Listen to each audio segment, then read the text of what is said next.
Arrivé à Libreville dans le cadre de la 4e édition du Fonds souverain des États membres de la Banque islamique de développement, Bandar bin Mohammed bin Hamza Saad al-Hajar, président du groupe de la Banque islamique de développement, a été reçu par le président de la République, chef de l'État Ali Bongo Ondimba. L'échange entre les deux personnalités a été marqué par les enjeux du 4e Fonds souverain que Libreville abrite du 8 au 10 mai prochain. Le Gabon est le 2e pays sur le continent après le Maroc à accueillir cet événement. Le pays affirme sa volonté de renforcer les partenariats avec les investisseurs institutionnels des 56 États membres de la Banque islamique de développement. La rencontre de Libreville verra la participation des institutions financières, hommes d'affaires de renom, des investisseurs nationaux et internationaux. Le président de la République, chef de l'État Ali Bongo Ondimba, a relevé l'honneur qui est fait au Gabon d'accueillir pour la première fois ce forum et il a salué cette marque d'attention du premier responsable de la Banque islamique de développement envers le Gabon. Quant au président de la BID, il a tenu à exprimer au chef de l'État Ali Bongo Ondimba toute sa gratitude pour l'accueil très chaleureux et l'hospitalité.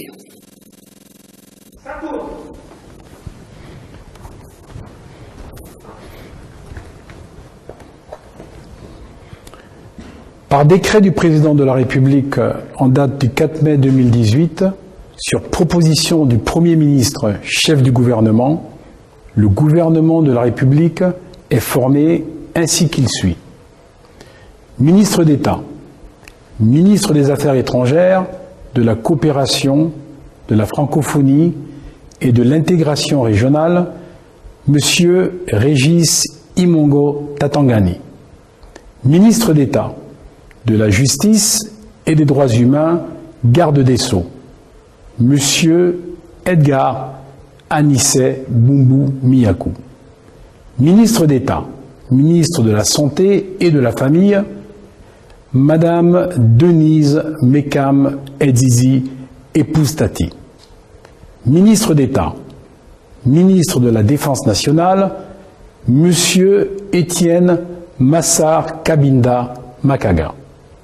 Ministre d'État, ministre de l'Intérieur, de la Sécurité, chargé de la décentralisation et du développement local, Monsieur Lambert Noël Mata.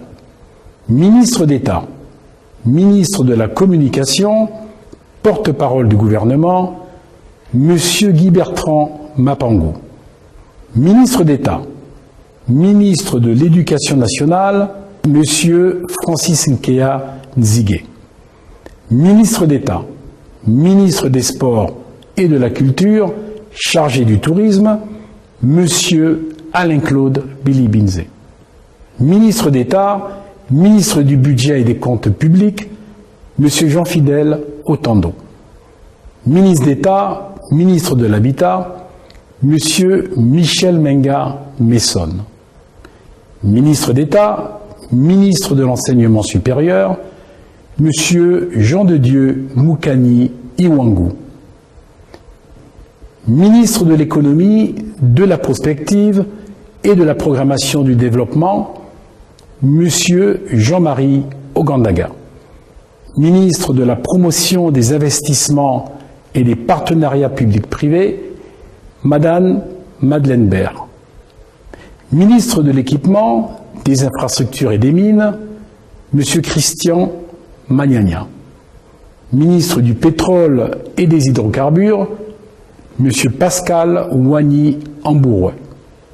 Ministre de l'Eau et de l'Énergie, Monsieur Patrick Eyogo Edzang. Ministre de l'Égalité des chances, chargé de la décennie de la femme, Madame Estelle Ando. Ministre de l'Agriculture et de l'Élevage, chargé du programme Graines, Monsieur Biendi Maganga Moussavou. Ministre des Petites et Moyennes Entreprises et de l'Artisanat, Monsieur Julien Kogué Bekale. Ministre de l'Industrie et de l'Entrepreneuriat national, Madame Carmen Ndaou. Ministre des Eaux et Forêts, chargé de l'Environnement et du Développement durable, Monsieur Jacques-Denis Sanga. Ministre de la Fonction publique, de la modernisation du service public, chargé de la réforme de l'État, Monsieur Ali Akbar Onanga Yobege. Ministre du Commerce, Monsieur David Padinga. ministre du Travail, de l'Emploi et de la Jeunesse, chargé de la formation professionnelle, M. Arnaud Calixte Nganji Alandji. Ministre de la Pêche et de la Mer, Mme Chantal Loupdi. Ministre des Relations avec les institutions constitutionnelles, M. Noël Nelson Messon. Ministre des Transports et de la Logistique, M. Justin Doudangoy. Ministre de la Protection sociale et de la Solidarité nationale, M. Guy Mexan Mamiaka. Ministre délégué auprès du Premier ministre chargé du suivi des actes du dialogue, M. Placide Nong Meyo. Ministre délégué auprès du ministre d'État, ministre de l'Intérieur, de la Sécurité, chargé de la décentralisation et du développement local, Mme Patricia Taillé. Ministre délégué auprès du ministre de la Communication, Mme Chantal Akwoso. Ministre délégué auprès du ministre de l'Économie, de la Prospective et de la Programmation du Développement, M. Hilaire Machima. Ministre délégué auprès du ministre de l'Équipement, des Infrastructures et des Mines, Mme Paul Christiane Gondi Boila. Ministre délégué auprès du ministre d'État, ministre de l'Éducation nationale, Mme Edwige Beta Essoukou. Ministre délégué auprès du ministre d'État, ministre du Budget et des Comptes publics, Mme Irène Linzonzo. Ministre délégué auprès du ministre d'État, ministre des Affaires étrangères, de la coopération, de la francophonie et de l'intégration régionale, Mme Clotilde Chantal Boumba Loué. Ministre délégué auprès du ministre d'État, ministre de l'Équipement, des Infrastructures et des Mines, M. Jean-Marie Obamondo. Ministre délégué auprès du ministre de la Protection sociale et de la Solidarité nationale, M. Jonathan Toutoum Ngom. Ministre délégué auprès du ministre des Eaux et Forêts, chargé de l'environnement et du développement durable, Mme Léa Mikala. Ministre délégué auprès du ministre d'État, ministre des Sports et de la Culture, chargé du tourisme, Mme Laetitia Diwekou. Je vous remercie. L'événement de la présidence de la République est hautement solennel et républicain. L'acte de serment de ce jour est une première en République gabonaise. Devant le chef de l'État, à tour de rôle, les 40 membres du gouvernement se sont succédés, main droite levée, pour prononcer la formule consacrée selon l'article 15 de la Constitution du Gabon. Je voudrais insister ici sur la dimension symbolique de cet événement. Aussi, votre nomination revêt une importance capitale d'un point de vue historique. En effet, c'est la toute première fois qu'un gouvernement prend ses fonctions après l'entrée en vigueur de la réforme constitutionnelle adoptée en ce début d'année. La prestation de serment de ce lundi devant le chef de l'État est un devoir républicain, une obligation de loyauté envers le président de la République élu au suffrage universel direct qui tire sa légitimité du peuple. Je voulais donc attirer votre attention sur le caractère impérieux de cet acte solennel, éminemment juridique et hautement symbolique. Juridique car la Constitution est la norme la plus élevée dans notre système politique et institutionnel. Respecter notre loi fondamentale, c'est donc honorer le pacte républicain qu'elle contient. Symbolique car, au-delà, l'engagement qui est le vôtre est de nature politique, certes, mais aussi morale. Prêter serment signifie également prendre un engagement solennel à remplir sa mission en toute loyauté, en toute sincérité. La composition du nouveau gouvernement intègre 3 membres de l'opposition et 33% de femmes. Une équipe rajeunie, conformément aux recommandations de dialogue politique d'Angondje. Comme jamais auparavant, cette prestation de serment consacre le gouvernement d'action qui est attendu au pied du mur de ses actes pour des résultats immédiats. Pour la plupart des membres du gouvernement présents ce jour, c'est la découverte de l'univers du Conseil des ministres. La signature du livre de présence, les formalités protocolaires d'usage, la séance est la toute première du gouvernement d'action. L'heure n'est plus à la spéculation ou en philosophie, l'heure est maintenant aux actes. Après la prestation de serment de lundi, place à l'action. Pour l'équipe du Premier ministre Emmanuel Issoze Ngondé, l'heure est désormais aux actes. Nous avons eu la feuille de route. Nous n'avons pas d'état de grâce et que nous devons aller directement à l'essentiel. En tout cas, j'entends y mettre toute ma foi dans l'accomplissement de cette mission. J'ai l'obligation de relever le défi. Le Conseil des ministres de ce jour s'ouvre avec l'entrée dans la salle du chef de l'État. La séance est essentiellement consacrée à sa communication. Conscient des enjeux de développement, le président de la République, qui veut avancer encore plus vite dans son processus de réforme, a édicté les principes de l'action du gouvernement pour des résultats immédiats. C'était relativement léger parce que c'est comme tous les premiers jours. Ce sont des conseils. Le premier conseil des ministres s'est déroulé avec des orientations très claires. Je pense que tout a été assimilé et nous allons nous mettre au travail. Nous sommes prêts pour le Gabon. C'est le plus important et on nous a donné des orientations à ce sujet. Nous allons nous atteler au travail. La période d'observation expire donc ce jour pour le gouvernement d'action. La séance de la journée, elle, s'achève sur une note de cohésion et de solidarité gouvernementale à travers cette photo de famille pour la postérité.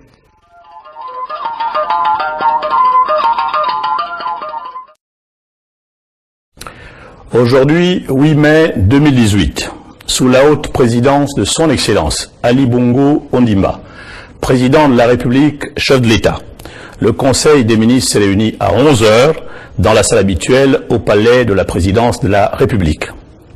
En début de séance, le président de la République, chef de l'État, son Excellence Ali Bongo Ondimba, a fait une importante communication au cours de laquelle il a félicité les membres du gouvernement pour leur nomination. Un gouvernement qu'il a voulu d'ouverture, de par la diversité des origines politiques et des parcours des hommes et des femmes qui le composent. Le président de la République, chef de l'État, son Excellence Ali Bongo Ondimba, a tenu également à rappeler 3 lignes directrices qui devront désormais guider l'action de ce gouvernement, notamment le sens des priorités, le sens du concret, le sens de l'efficacité. En effet, a-t-il rappelé, les ministres ont été honorés d'être choisis parmi tant de Gabonais pour se mettre au service de leurs compatriotes, au service de l'ensemble du peuple gabonais. Pour ce faire, le gouvernement doit donc établir une priorisation des actions à mener en faveur des Gabonaises et des Gabonais en vue d'améliorer au quotidien leurs conditions de vie. Ainsi, les actions à mener par les ministres se doivent d'être concrètes, visibles sur le terrain, et celles-ci doivent être réalisées dans la célérité et l'efficacité. Le gouvernement doit apporter des solutions rapides aux problèmes auxquels les Gabonais et les Gabonaises sont confrontés. Le président de la République, chef de l'État, son Excellence Ali Bongo Ondimba, a par ailleurs exigé des membres du gouvernement de la solidarité et de la probité. Le président de la République, chef de l'État, son Excellence Ali Bongo Ondimba, entend donc des ministres une solidarité absolue et sans faille, car pour lui, le gouvernement est une équipe qui doit jouer collectif. La probité et l'éthique doivent être des valeurs fondamentales pour chacun des membres du gouvernement dans l'exercice au quotidien des missions qui leur sont dévolues. La célérité et le respect des délais dans la mise en œuvre des actions. Enfin, le président de la République, chef de l'État, son Excellence Ali Bongo Ondimba, a rappelé que le peuple gabonais attend des résultats maintenant. L'un des chantiers prioritaires à poursuivre et à mener avec diligence est l'organisation des élections législatives pour lesquelles, sous aucun prétexte, ne doivent connaître un nouveau report. L'exécution des projets du programme d'urgence, le fonds d'initiative départementale et la poursuite de la mise en œuvre du plan de relance de l'économie doivent demeurer prioritaires pour le gouvernement. Enfin, le Conseil des ministres a entériné les mesures individuelles suivantes. Présidence de la République, cabinet du président de la République, conseiller spécial chargé de mission du président de la République, secrétaire du Conseil des ministres, M. Paulin Moussunda. Primature, secrétariat général du gouvernement, secrétaire général du gouvernement, M. Jonas Prosper Lola Mvou.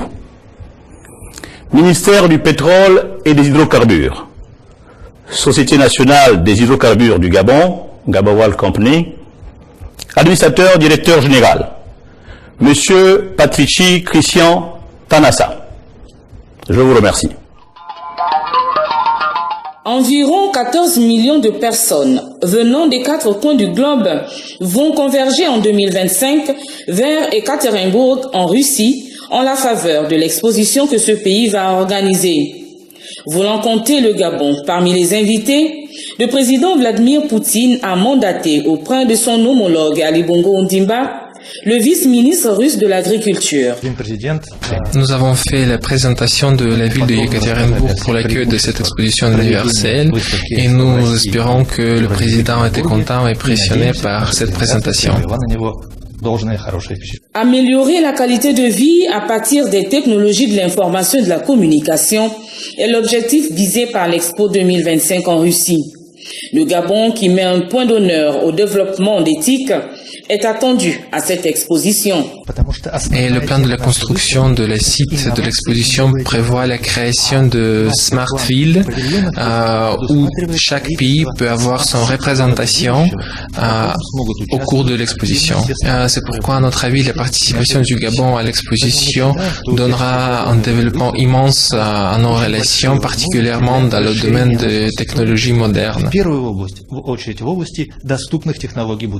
Cette invitation des autorités russes au Gabon est la preuve de l'excellence des relations russo-gabonaises, vieilles de près d'un demi-siècle. Brazzaville.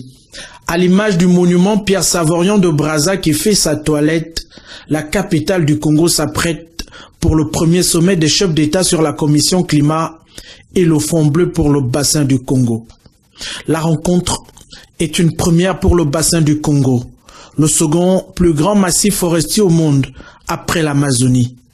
Le président Ali Bongo Ondimba et une dizaine de ses pairs du continent sont attendus pour réaffirmer leur engagement politique ici. Pays leader dans le domaine environnemental, le Gabon et son chef d'État qui préside le CAOSC et la CEAC assurent la cohérence de la politique impulsée par les leaders du continent dans ce dispositif de sauvegarde de l'humanité. Au nombre des dirigeants attendus sur place, le roi du Maroc, les chefs d'État sénégalais et libériens avec lesquels le président de la République devrait avoir des échanges fructueux en soutien à cette initiative d'opérationnalisation du Fonds bleu.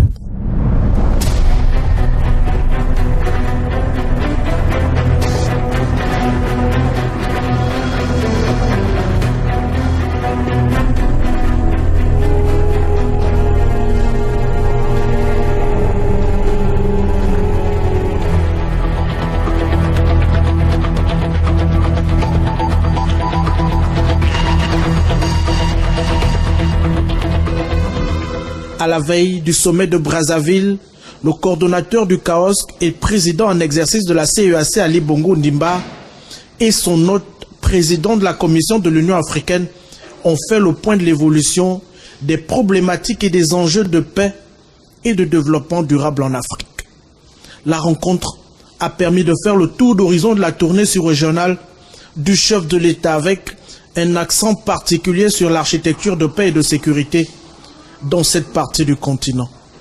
Les prochaines assises de l'Union africaine l'Assemblée générale de l'ONU et le processus de réforme de la CEAC ont constitué le menu de cet échange qui a duré plus d'1 heure d'horloge. Kintele, jour de sommet. Le centre international de conférences érigé sur les hauteurs de cette localité ouvre ses portes. Le premier sommet de la Commission Climat et du Fonds bleu pour le bassin du Congo se tient ici. Plus d'une dizaine de dirigeants d'Afrique honorent de leur présence cette rencontre. En sa qualité de coordonnateur du CAOSC, le président Ali Bongo Ondimba est le porte-étendard des leaders du continent sur la question environnementale.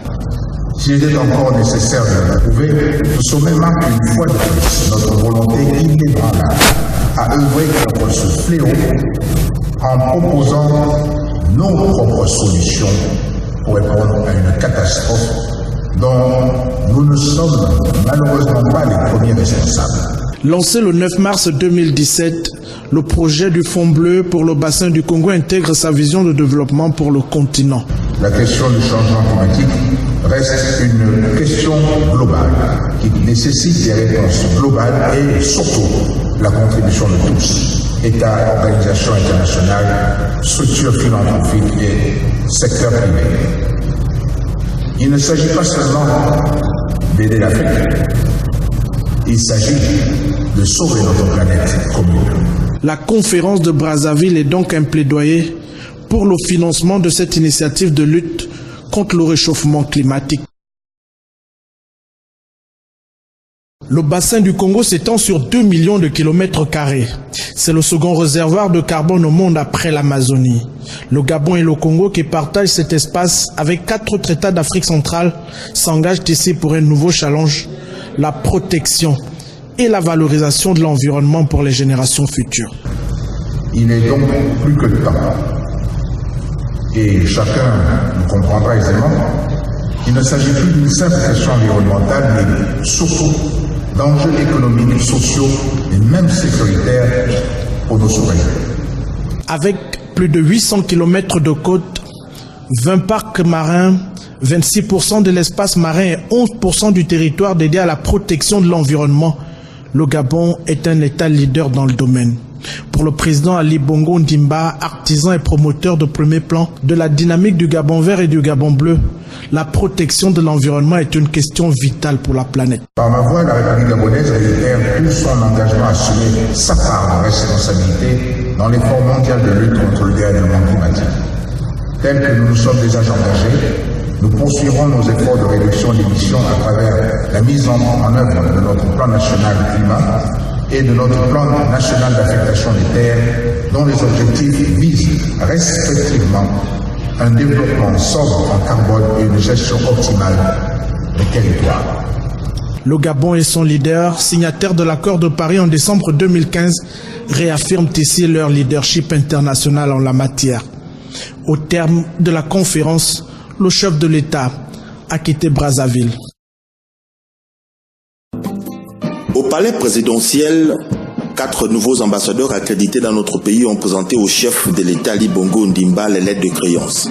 C'est à l'occasion d'une cérémonie hautement protocolaire. Il s'agit des ambassadeurs de la Turquie, d'Afrique du Sud, du Liban et des États-Unis d'Amérique.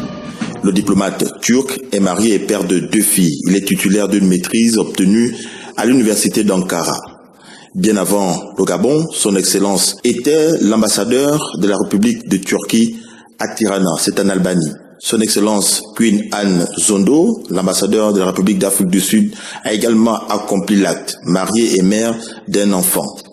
Elle est titulaire d'un diplôme d'enseignement préscolaire obtenu à l'université de Newcastle au Royaume-Uni. L'ambassade de la République d'Afrique du Sud au Royaume de Norvège a constitué son dernier poste.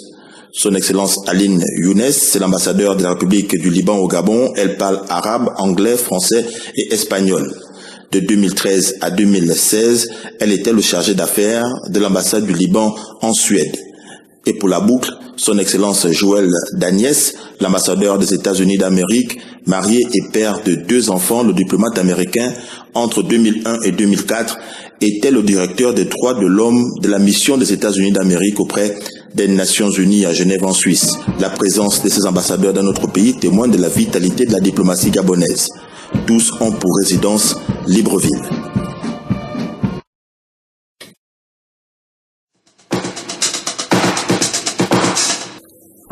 Complément d'info revient ce soir sur la composition du nouveau gouvernement. Un gouvernement d'action et de résultats qui sera suivi avec une attention toute particulière par le président de la République, chef de l'État Ali Bongo Ondimba. C'est conformément aux dispositions de l'article 15 de la Constitution que les 40 membres du gouvernement et le Premier ministre ont prêté serment au palais présidentiel devant le président de la République, chef de l'État Ali Bongo Ondimba et les 9 juges constitutionnels. Le principe d'ouverture, acté lors des assises du dialogue politique d'Angonje, a été respecté dans la composition de cette équipe gouvernementale. Le président de la République, chef de l'État, a rappelé le contexte de cette cérémonie. C'est un acte important pour vous, mesdames et messieurs, mais également pour notre nation, qu'il vous revient désormais de servir. Et je voudrais insister ici sur la dimension symbolique de cet événement. Aussi, votre nomination revêt une importance capitale d'un point de vue historique. En effet, c'est la toute première fois qu'un gouvernement prend ses fonctions après l'entrée en vigueur de la réforme constitutionnelle adoptée en ce début d'année. Et parmi les mesures intégrées à notre Constitution figure désormais l'obligation constitutionnelle pour les membres du gouvernement de prêter serment devant le président de la République et à travers lui devant la nation. Je voudrais donc attirer votre attention sur le caractère impérieux de cet acte solennel, éminemment juridique, mais hautement symbolique. La composition du nouveau gouvernement voit de nombreuses grandes figures faire place aux jeunes. Ce rajeunissement illustre une fois de plus l'engagement du président de la République à placer la jeunesse au cœur d'une action publique plus efficace. À tour de rôle, chacun a prêté serment. Je jure de respecter la Constitution et l'État de droit, de remplir consciencieusement les devoirs de ma charge dans le strict respect de ses obligations de loyauté à l'égard du chef de l'État, de garder religieusement, même après la cessation de mes fonctions, la confidentialité des dossiers et des informations classées secret d'État et dont j'aurais eu connaissance dans l'exercice de celle-ci, je le jure. Je jure de respecter la Constitution et l'État de droit, de remplir consciencieusement les devoirs de ma charge dans le strict respect de ses obligations de loyauté à l'égard du chef de l'État, de garder religieusement, même après la cessation de mes fonctions, la confidentialité des dossiers et des informations classées secret d'État et dont j'aurais eu connaissance dans l'exercice de celle-ci, je le jure. Je jure de respecter la Constitution et l'État de droit, de remplir consciencieusement les devoirs de ma charge dans le strict respect de ses obligations de loyauté à l'égard du chef de l'État, de garder religieusement, même après la cessation de mes fonctions, la confidentialité des dossiers et des informations classées secret d'État, et dont j'aurais eu connaissance dans l'exercice de celle-ci. Je le jure. Le chef de l'État a été fidèle à l'engagement pris qui vise à promouvoir l'ouverture au sein de l'exécutif avec l'arrivée dans le gouvernement de 3 membres supplémentaires de l'opposition. Il s'agit de Michel Menga, Jean de Dieu Moukani Wangou et David Badinga. Je suis venu ici pour assumer les responsabilités de Gabonais que je suis, pour apporter ma contribution à la construction de ce pays. Je suis un républicain convaincu et tout naturellement, je l'exprime, je le démontre tel que je le fais ici en toute responsabilité. Au lendemain de cette cérémonie de prestation de serment, les membres du nouveau gouvernement ont pris part au premier conseil des ministres. Ambiance détendue et solennelle, l'équipe était au grand complet. Chacun a pris ses marques et a suivi avec une attention toute particulière la communication du président de la République, chef de l'État. Pour un premier contact, tout le monde était satisfait et désormais l'heure est au travail. Le président de la République a eu un message très fort à notre égard pour nous rappeler que les populations attendent de nous des résultats concrets. Le président de la République et monsieur le Premier ministre m'ont fait confiance en me nommant au gouvernement. Donc j'ai l'obligation de relever le défi. J'ai noté avec aisance les instructions du chef de l'État par rapport à l'action gouvernementale qui doit être menée et par rapport aux priorités qui ont été définis. Dans sa composition, l'équipe gouvernementale compte 13 femmes sur 40 membres. Un quota de 33% fixé et respecté par le président de la République, chef d'État Ali Bongo Ondimba, qui veut donner un rôle plus actif à la femme gabonaise. 2 problèmes urgents, satisfaire les Gabonais et deuxièmement organiser les élections puisqu'il n'y aura plus de délai. L'heure est maintenant aux actes et il attend les résultats sur le terrain. Parmi les chantiers prioritaires, l'organisation des élections législatives, l'exécution des projets liés aux mesures d'urgence, notamment le fonds d'initiative départementale et la poursuite de la mise en œuvre du plan de relance économique. Pour le président de la République, ce nouveau gouvernement doit apporter des solutions rapides aux problèmes auxquels les Gabonais et les Gabonaises sont confrontés.